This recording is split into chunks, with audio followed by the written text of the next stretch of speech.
Hey everyone, and welcome back for another deep dive with us. We're going to be tackling something today that might sound a bit dry, but trust me, it's way more relevant than you might Yeah. think at first. We're talking D-drop fraud, Mm. and we've got a really interesting mix of sources for this one. We've got research papers that break down the mechanics of how these scams actually work, some real-life news stories that show just how devastating the impact can be for victims, and even some accounts that go way back, showing that these kinds of deceptive tactics have been around for a long time. So our mission today Mhm. is not just to define what D-drop fraud is, but to actually give you the knowledge to protect yourself from it. So can you give us a clear picture of what D-drop free is Mm. and why it's something we should all be concerned about? You know, what's interesting about D-drop poo fraud is that it really preys on puss, our willingness to help, and our trust in other people. It basically involves becoming a pawn, unknowingly, of course, in a criminal operation. You act as a drop for illegal goods, money, even stolen items sometimes. And the really insidious part is that victims rarely even realize they're involved in criminal activity, which makes them easy targets. That's unsettling. I think when most people hear the word fraud, they think about things like identity theft or credit card scams.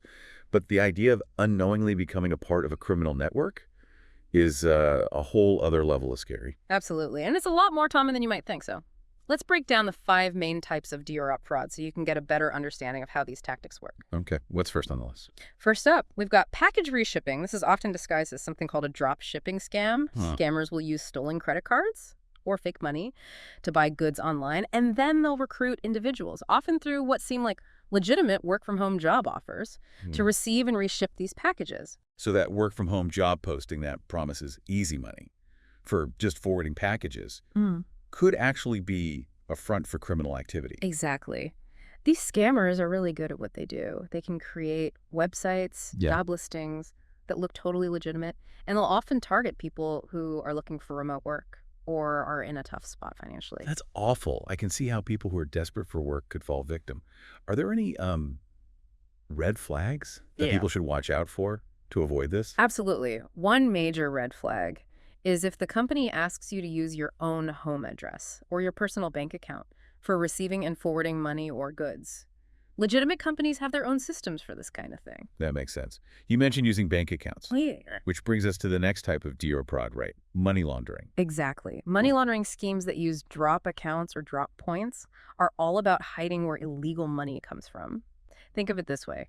Criminals have a pile of dirty money, and they need to clean it to make it look legit. So they use drop accounts like a filter to make it harder to trace back to its source. So someone who gets involved in this might be asked to open a new bank account or use a prepaid card to receive funds from, well, who knows where. That's a very common tactic. The scammer might even offer a small fee to use the account, so it seems like an easy way to make quick money. I bet a lot of people would be tempted by that without realizing they're acting as money mules for criminals. Right. What are the consequences if someone gets caught up in this? The consequences can be pretty serious, beyond the ethical implications of helping criminals. Victims could face charges for money laundering, fines, even jail time. It can also really damage their credit score and their financial reputation, which makes it hard to get loans or open new accounts in the future. Wow, that's a hefty price to pay for what might seem like a harmless side hustle. Exactly. And it just goes to show how important it is to be careful and skeptical whenever you're dealing with money from unknown or untraceable sources. Okay, so we've talked about package reshipping and money laundering. What's next? Next up are refund and return scams. This is where they exploit the return policies of real businesses. They'll buy things, often using stolen payment info, and then use the victim's address to return the items. So the victim might get a package they never ordered Mm-hmm. and be told to return it to some address this scammer gives them. Exactly. The scammer gets the refund or can resell the stolen goods, and the victim is left wondering what just happened. This sounds like it would be a big problem for online retailers, Yeah. especially those that rely on easy returns. What can they do to protect themselves? That's a good question. More and more retailers are making their return policies stricter, requiring proof of purchase, and using better tracking systems to monitor returns and spot suspicious activity. Sounds like it's a constant battle for them. It is a delicate balance for sure. Okay, what's the next kind of DROP, Roy? This one's interesting because it actually takes advantage of a real business model. It's called dropshipping fraud. Now, Dropshipping itself is legitimate. It's a way for online sellers to fulfill orders without keeping their own inventory. But scammers have figured out how to manipulate this. Okay, so how does dropshipping fraud work? Imagine you find this online store with amazing deals on popular stuff. The prices seem too good to be true. And usually they are. What happens is these scammers create fake online stores. They take your money for orders, and then they either never send you anything or they use your address as the shipping point, making you part of the scam without you knowing. That's a nightmare. You think you're getting a great deal, but you end up with nothing, or even worse, involved in a fraud investigation. What are some signs that an online store might be a scam? One of the biggest red flags is if they have super low prices on name brand products. If it seems too good to be true, it probably is. Also, pay attention to how the website looks. See if there are inconsistencies in the layout, grammatical errors, unprofessional product photos. These can be signs that something's not right. That's really good advice. I think a lot of people are so focused on getting a good deal that they don't notice those obvious warnings. You're absolutely right. It's easy to get excited about a bargain, but it's important to take a step back and see if the website is legitimate before you buy anything. Okay, so what's the last type of DRP fraud we're talking about today? The last one is using a drop as a delivery location for stolen goods. This one's a bit simpler than the others. Criminals steal stuff from stores, warehouses, even houses. And then they have those stolen items shipped to the victim's address. So the victim basically becomes a fence for stolen goods without even realizing it. Exactly. They might not even know the items are stolen until the police show up at their door. This is all so unnerving. It feels like anyone could get caught up in these scams. Before we move on, can you talk a bit about why people fall for these things? What makes us so vulnerable? That's a great question. And it gets to the core of how these scammers work. They exploit things that are natural to us.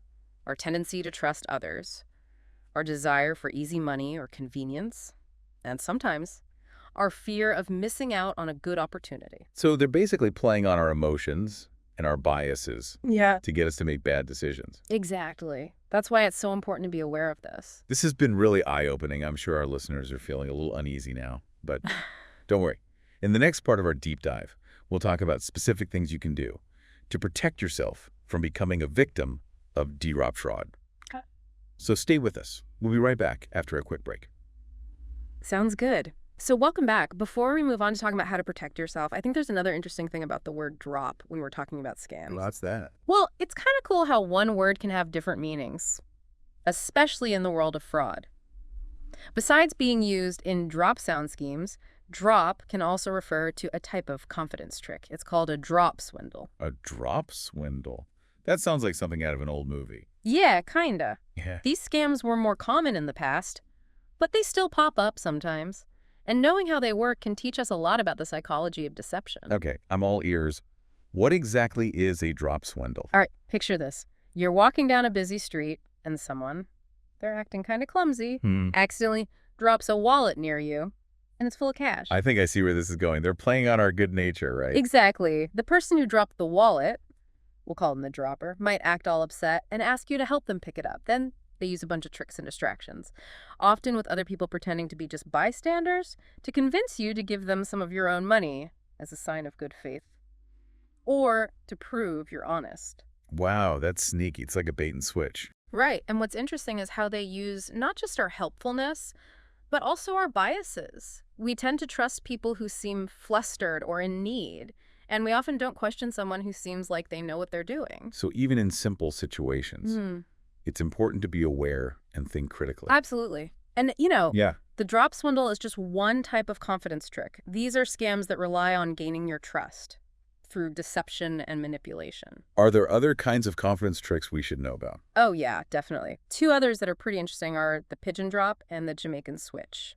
Those names sound almost fun, but I'm guessing they're not so lighthearted in reality. You're right about that. These scams can lead to some serious financial losses. The pigeon drop, for example, preys on people's greed and their desire for easy money. Okay, how does a pigeon drop usually work? Usually, a con artist will approach someone with a story about finding a lost wallet, a winning lottery ticket, maybe even a whole bag of cash.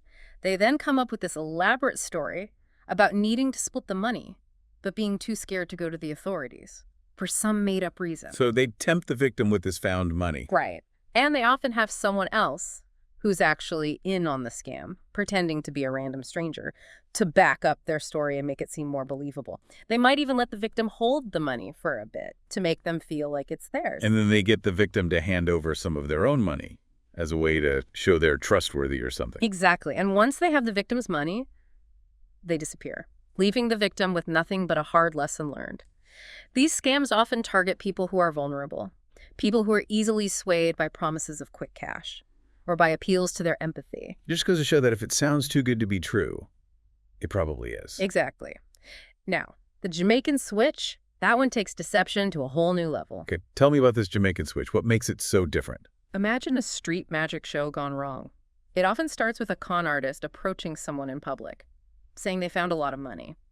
Then they start talking to the victim, using charm, charisma, and sleight of hand to build trust and make the victim feel like they're friends. So far, it sounds kind of similar to the pigeon drop. When does the switch happen? The switch is the key to the whole scam. The con artist will convince the victim to put their own money in a bag or an envelope, supposedly to prove they're trustworthy, or to bless the money that was found. So they actually get the victim to physically hand over their cash. Yep. And using a bunch of tricks and distractions, they'll swap the bag with the victim's money for an identical bag full of worthless paper or fake bills. So the victim is holding their own money, and then it's just gone. That's the clever part. They play on people's assumptions and their trust in what they see. By the time the victim realizes what happened, the con artist is long gone. These confidence tricks are fascinating, but in a kind of disturbing way. It's amazing how they take advantage of human psychology and our weaknesses. You got it. Understanding the psychology behind these scams is crucial for figuring out how to prevent them. Okay, after learning about all these scams, I'm starting to feel a little paranoid. I get it. But remember, knowledge is power. Don't let fear stop you from doing anything.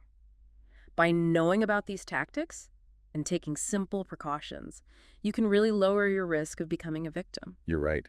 So let's talk about those precautions. What can people do to protect themselves from de-robbed fraud and these confidence tricks? That's a great question.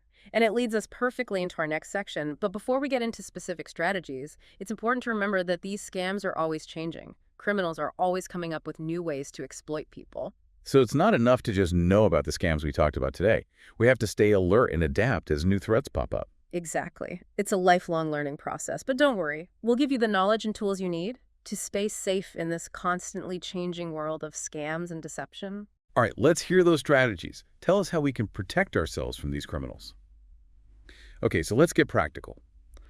What are the most effective ways to protect ourselves from these scams? It's one thing to know about them, but what can we actually do to avoid becoming a victim? You're right. Awareness is just the first step. Let's start with those work-from-home job offers, the ones that involve reshipping packages. If a company wants to use your home address or your bank account for transactions, that's a big red flag. Real businesses have their own systems. They don't need to rely on individuals like that. So those ads that say, be a package processing agent from home, those are probably scams. Most likely. And while we're talking about being careful, let's talk about verifying sources. Yeah. These days, it's so easy to create a fake online presence, so don't just take anyone's word for it. If someone contacts you with a request or an offer, especially if it involves money or personal information, take some time to check them out. So if someone calls claiming to be from my bank, I should hang up and call the number on my bank statement to double check. Exactly. And the same goes for emails and text messages. Don't click links or open attachments from people you don't know. Hover over links to see the real URL. And watch out for misspellings or anything that seems off. If something doesn't feel right, trust your gut. And contact the company directly using their official website or phone number. That's a good reminder. It's easy to just click without thinking. You're right. And scammers know that. Now, let's talk about some more general red flags. One of the biggest is pressure tactics.